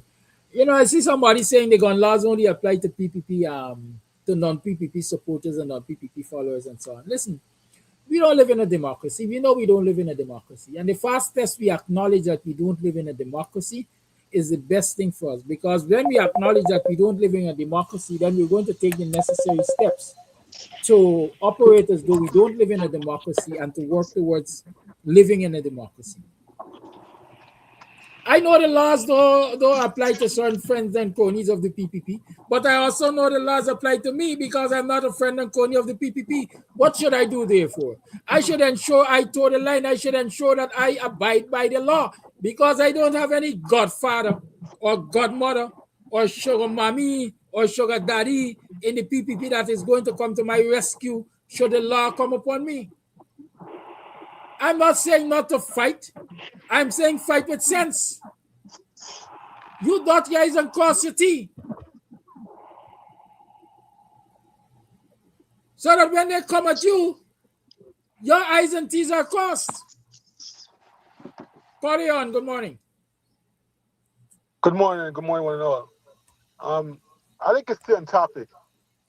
And with that, I will piggyback on your topic, the main topic. And I will repeat myself because I've said this before. I think that the leader of the opposition is the weakest link in this entire opposition. And they're weak because mainly they're protecting themselves. And I mean that's natural. But people, followers who think that they are also protected by following this person, they're in a lie. It's not going to happen because a drunken man don't try to save nobody else before they save themselves. They save themselves. So everybody who decide to jump on this ship, watch your back. Get some lifeguard and protect yourself because every man for themselves. And your leader is a weak person. Weak because what they're facing. Thank you.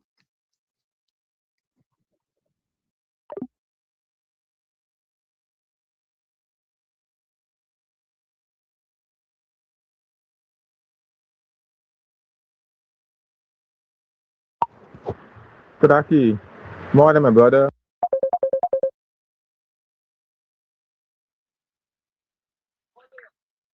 Morning, Kadaki. Um, Sometimes, these people, the followers, the crew, gotta learn something. Say less, or till now they realize it's who they're dealing with. I can't remember working back in Bahamas. I was sent to a certain island to set up an ice plant, right? Flying over there every single day. This ice plant was huge. It was like 10,000 pounds of ice every half of a day. So there's a whole 20,000 pounds of ice in 24 hours. On finishing of the job, I was given a bag of money to take back, right? To the owner of the company. I was like, no, I can't do this. I can't carry cash like that. We don't do cash. Let him decide you do a check or you send the money some other way, but I am not taking the money. You know why I stopped, why I did not do it? Because at the end of the project, then is when I realized it was a drug kingpin I was working for. A drug kingpin owned the ice factory, right? He was way larger than Roger Khan. When I told him one time I'm coming home to Guyana, he called a certain name in Guyana there and said he would like to have some diamonds from that fella. And he called two other names. I was like, whoa. You know what I did when I got back to the office?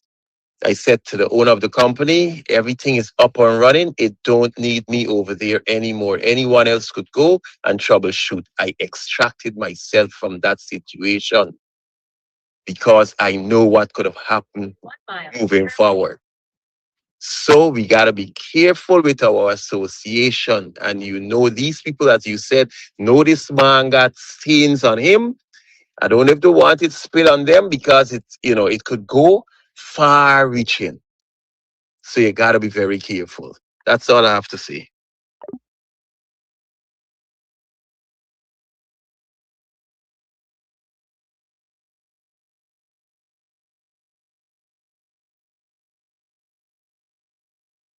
I'm monitoring listening public.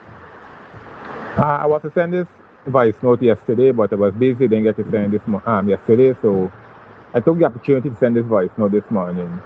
It may not be contributing to the topic this morning, but I would still like to ask this question. And this question goes out to Flash Garden, the most educated man or the first great educated man. I'm not attacking the brother, but it's just a simple question. I think it's Wednesday, and several times before on several programs, Flash Garden finds out that Kodaki Amsterdam for Prime Minister candidate, and he will choose whether Arby Norton or Curtin MacDonald or whoever he chooses for presidential candidate, right? So my question to Flash Garden and to anyone else who listens and want to respond, let us look at it from this way. Let us say that based on how a man behaves or based on how a man talks, right? In terms of politics, based on how a man talks, there's how we could straighten the country or bring back the country. So let us just look at it from that point, right? Based on how a man performs in his speech, because Bill confident that there's how a man could bring back the country. And so I want Flash Garden to tell me which one of these activists, right, or which one of these men that has a talk show is more vocal or could bring more information or could be more straight up as Kodaki Amsterdam, right? Because it's very strange to know that you're doing all of this work, bring all of this information, and this man only man placed you in a prime minister position. I wonder if this man academics really straight because something I do wrong with him. And so that's my question to you, Flash Garden. Tell me which one of the talk show hosts or activists is more good than Kodaki Amsterdam. Make you have to place him in a prime minister position. Thank you for listening and play my voice note.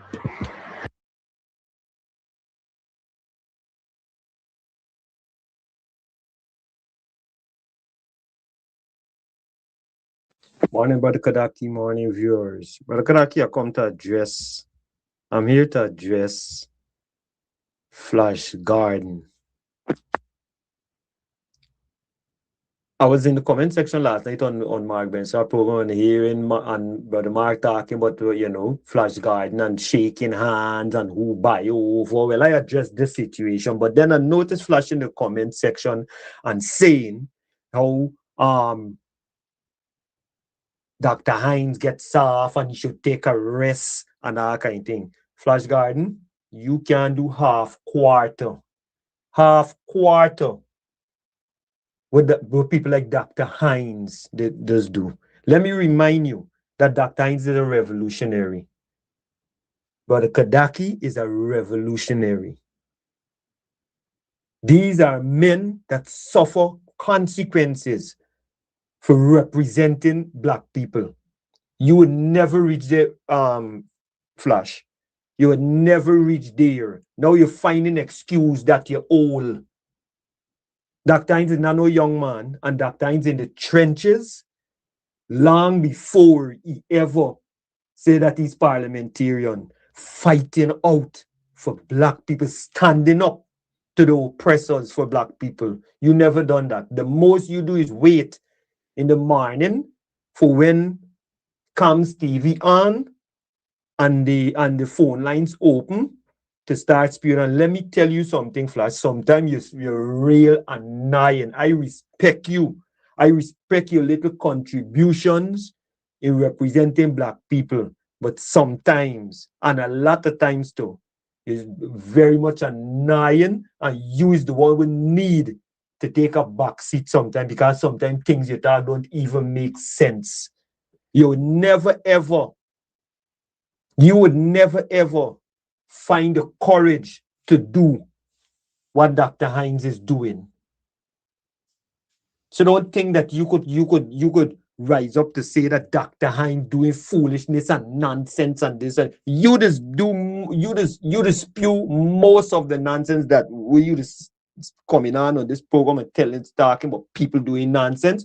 You just talking plenty nonsense plenty times.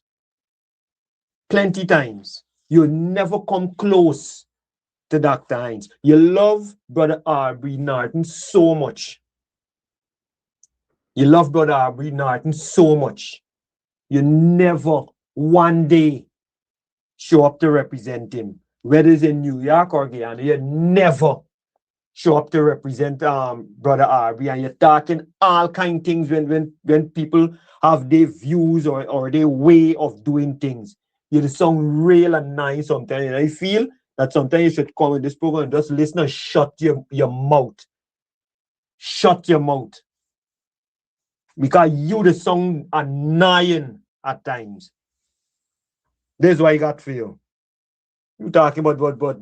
Hi, good morning, Kadaki. I have a few questions.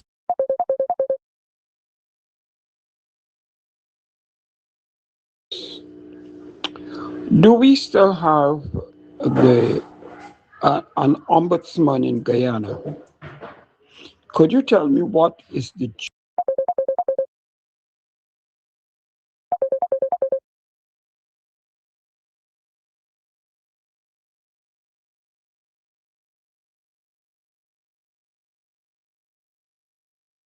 duty of the ombudsman?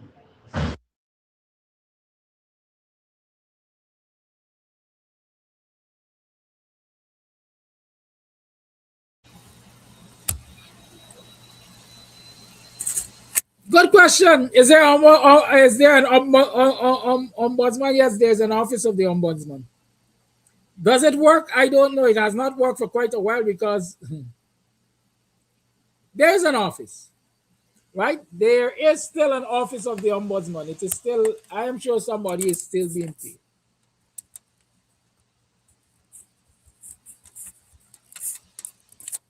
Ask in Google.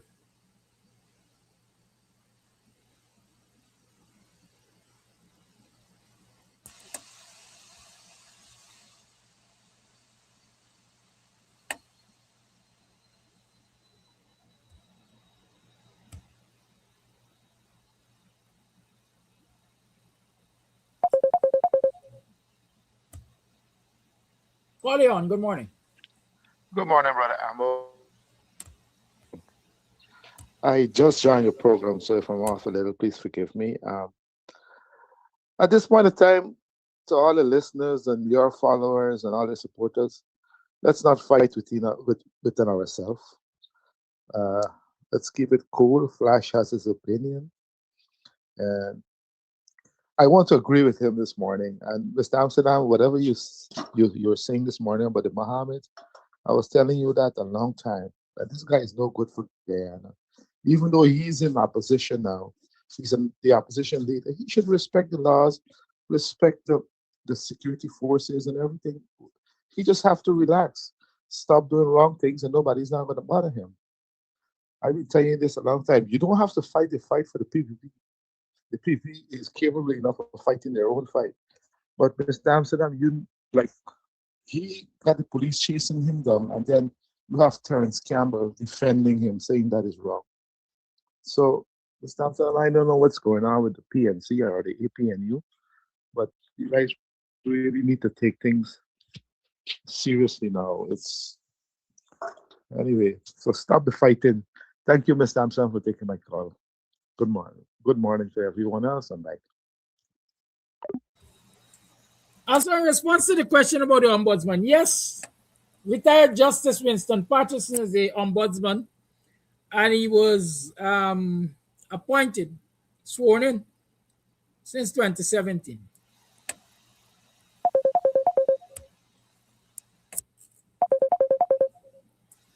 Aye.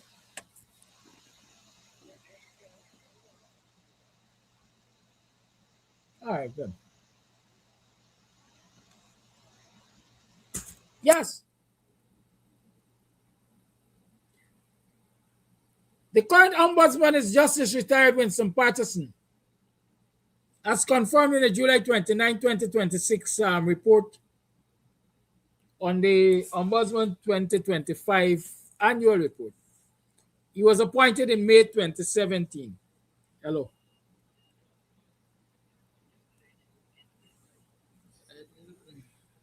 But you know they're on the program. Is what you're asking me for. Yeah, just pull up and blow up on them or something, man.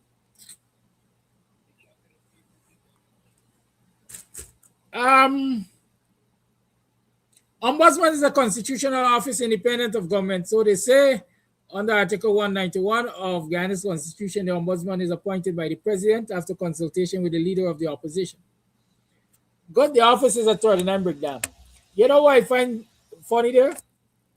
If this Ombudsman was appointed in 2017, it's possible he was appointed under the APNU government. He still sits there. I wonder if anybody has tested his function since 2017 to now. Because one would believe that, anyways, short answer, the ombudsman is there. There is an ombudsman, right?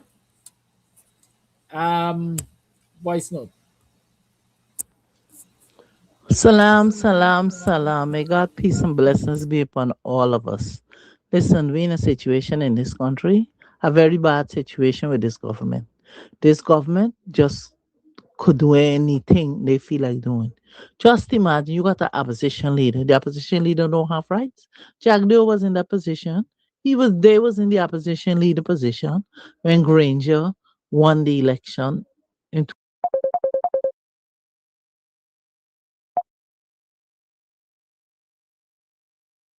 2016 and 15 and became president of Guyana.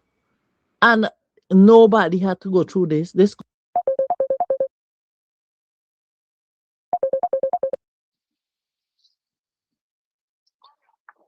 morning. The office of the ombudsman is still working. I was there. I went to collect my pension, and it was 3 months overdue. They told me I can't get it. I went to the office of the ombudsman, and I got my pension the same day. So the ombudsman office is working. Thank you.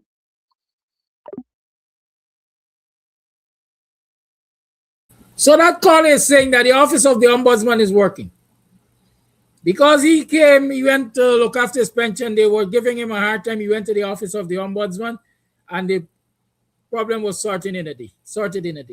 So yes, it's functioning, at least for that reason. Right? Good. So y'all could try with the office of the ombudsman there. Because it's retired Justice Winston Patterson. And this caller just said the office works. Country was striving in peace. Now it's pure chaos. Look at what they do to Mohammed. Mohammed is the leader of the opposition. The people want him to be the leader of the opposition. As far as I can say, he's the president of Guyana. He's who win the election. But other things went on the ground, and they end up coming to the top because they want to be at the top and control the oil money. Listen to this. This country, if the people of this country don't come unite and come together and stand up to these barbarians where we got as political leaders, we call themselves this government for this country. All the stupidness that they keep doing over and over again. Just imagine you got time for send Marad. When Barima, they sink and they call Marad and them and get it till 6 to 7 hours later, where a lot of people's lives could have been saved. But because of their negligence, the people never get live. Some people was tired and probably was floating for so long and they end up falling out and go down, probably drop to sleep all and go down. And then now you come for stop a boat with the opposition leader and your member of parliament in it, members of parliament in this boat, for call yourself that you doing a sort. You see somebody throw a bag, what flipping back somebody throw. Why you don't go down and pull up Barima? Why you don't float Barima? So people could get the evidence of what y'all did. All the tiles and the stuff that y'all put on the boat and the stones and all the agile store we got up there in the Northwest. Why you don't do that? So the people could really see what's going on. And then the president got the nerve to come out and tell people at the COI is when he can know about Indar and Agile. There's a conflict of interest. You having a COI for no, but you ministers there. You out there, though. You sitting ministers there. The people said they must go. It's they must go. And then I look at Natasha Singh too. She gets pat down. But when I look at her as a woman, because she's Muslim women don't get touched by men that is not in a makram, that is not related. Uncle and brother. Cousin can't ever touch them. Only uncle and brother. And grandfather. So I was watching a dove to see if it was a man, but it wasn't a man, it was a woman. And then they put a gay person, a woman that is act like a man, to sort Surabali because they want to disrespect her in that way.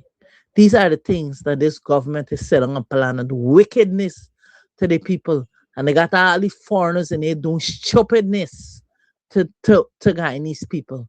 And these people here, we all got to come out and take a stand. Take a big stand and stop the madness in this country. Because it's madness. Disrespect and madness to the Guyanese people. Those what this government they're doing. Anyway, we have to always find solutions to these problems. And we always have to speak out about the ugliness and the insane behavior of this government, the careless, callous behavior of this government. Those we got to speak out about. Look at the cash grant. Senior citizens can't ever get a cash grant till now. Some senior citizens. They're in a slow process of it. When it's time for give out the money that belongs to the people, it's a slow process. But their hands stay in the cookie jar every single minute. Kadaki, blessings and good morning to you, my brother. Blessings to our listeners from the diaspora and from the four corners of the globe. Kadaki, the only way the PPP could win an election in Guyana, they had to rig. That's the only way the PPP could win an election in Guyana. And anybody with sense and understanding, you don't have to go to no IFOD university. That is the only way the PPP could win. You can't be preaching race and expect good things, because when you preach race, it come like you're preaching hate, division, and confusion. And that is wrong. That's the only way they could win an election, by fraud. No other means and ways. And those among the years that the PPP had been ruling, it's through fraud. And I will test anybody this morning for Bharat Jagdeo to come out and be fair. Is by rigging. Karaki, the reason why the PNC are purging itself like that, the PNC are been infected. So all the infection and the scab and all these waste and dirty matters, it have to purge to purge itself out. And trust me, the PNCR will be a force to be reckoned with. A lot of people, they're blaming Aubrey Norton for this and Aubrey Norton for that. Aubrey Norton is not a perfect human being. Nobody is perfect. Everybody had a faults and stuff like that. But Aubrey's a good man. Aubrey's a good man. Kadaki, I'm out and listening. Thank you for your voice note. Thank you for your calls. Thank you for your contributions. Thank you for being a part of the program. Thank you for allowing me to come into your living rooms or wherever you are and sharing my opinions. I take ownership of my opinions and I respect your opinions. For those persons who believe that it is their right to attack people for their opinions, understand that if you respect your own opinions, you must respect the opinions of others. All of y'all or whoever choose to come at Flash Garden, y'all stop it. Don't do it. Flash has a right to his opinion just as you have a right to your opinion.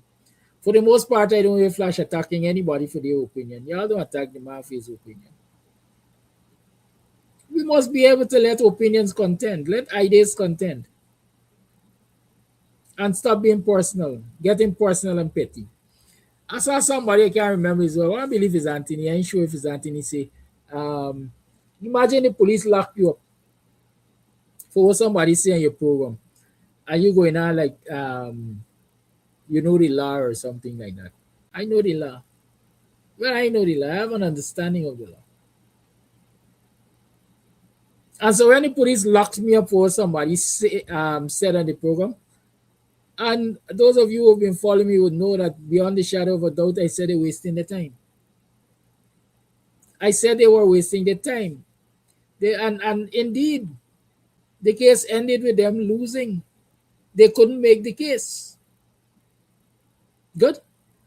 The one regret, well, if you call it a regret, the one impact was the amount of time I had to spend going to court and coming from court and paying bail money and collecting back bail money and so on and so forth.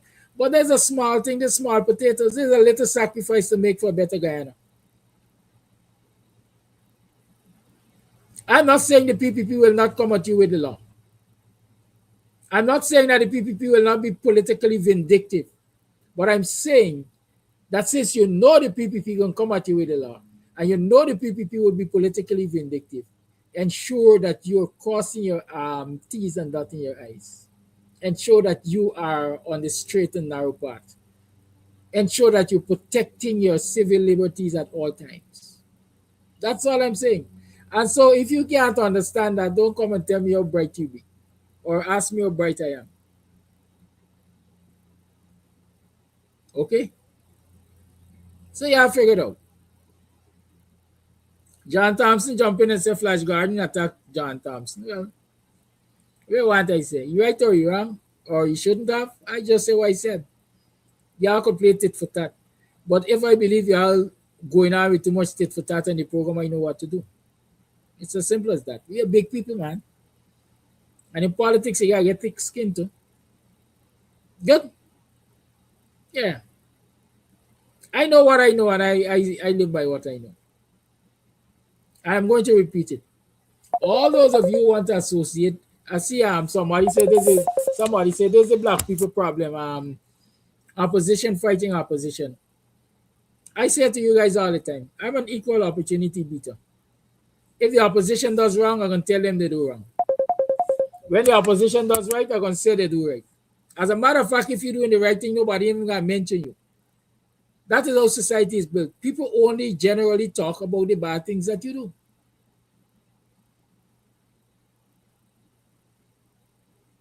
It is an abomination the way the laws are being used against citizens in this country. But it is also foolhardy of many of us citizens because we allow the law to be used against us, because we expose ourselves like that.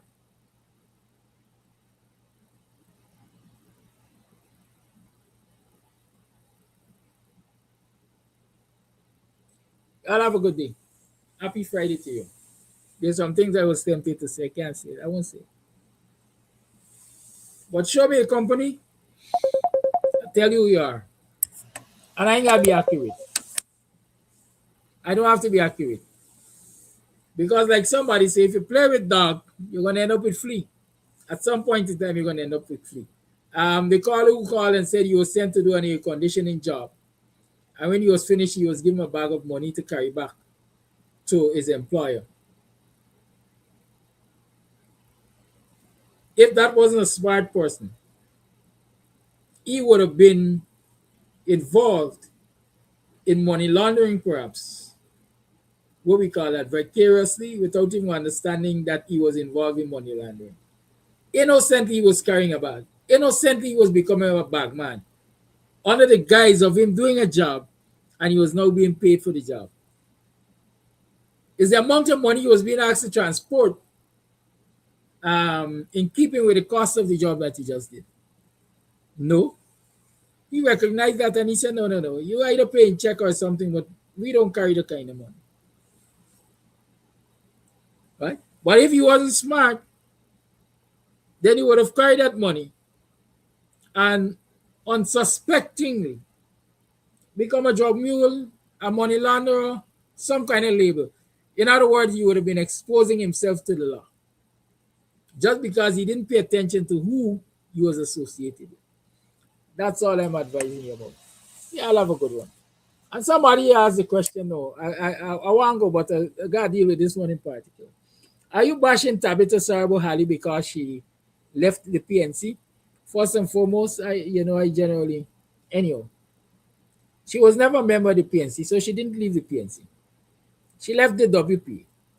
And I'm not bashing her because she left the WPA. Those of you who've been following me again, I think it would be hard for you to find one previous program where I had anything, quote unquote, harsh to say to Tabitha Sarbo-Hali. They say when you ain't got nothing good for say, don't say nothing. And I've kept my silence in Tabitha's movement from the WPA since she left up until now. My intention wasn't to bash her if you interpret it as bashing her. I'm giving her public advice. Admonition, perhaps, but I'm publicly saying to her, what I saw there is not a person I knew. And if that is what you're becoming, it's not a good look. That's all I'm saying. And if you all got a problem with that, I hope the person who it is intended for doesn't have a problem with that. And if she has a problem with that, well, all is well and good with me. Y'all have a good day. Goodbye.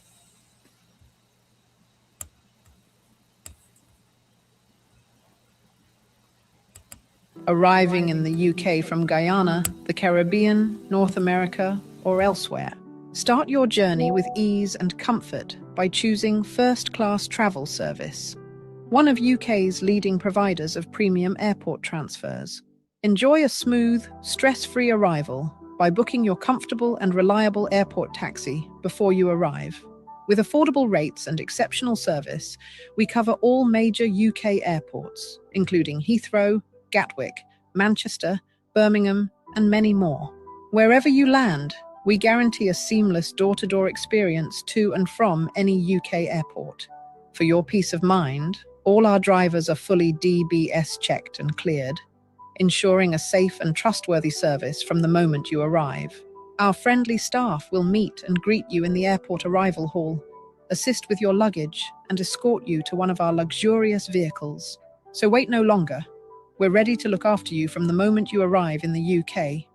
You can contact us via email info@firstclasstravelservice.co.uk, office phone +4 4195 2287 176, WhatsApp +4 479 136 0576 5 or +4 479 009 50171. Or simply fill in our request, a quote form, at www.firstclasstravelservice.co.uk. Travel with confidence. Travel first class. All right, so today we are here at Club Twilight up in Buxton, and we are here to talk about all that's going on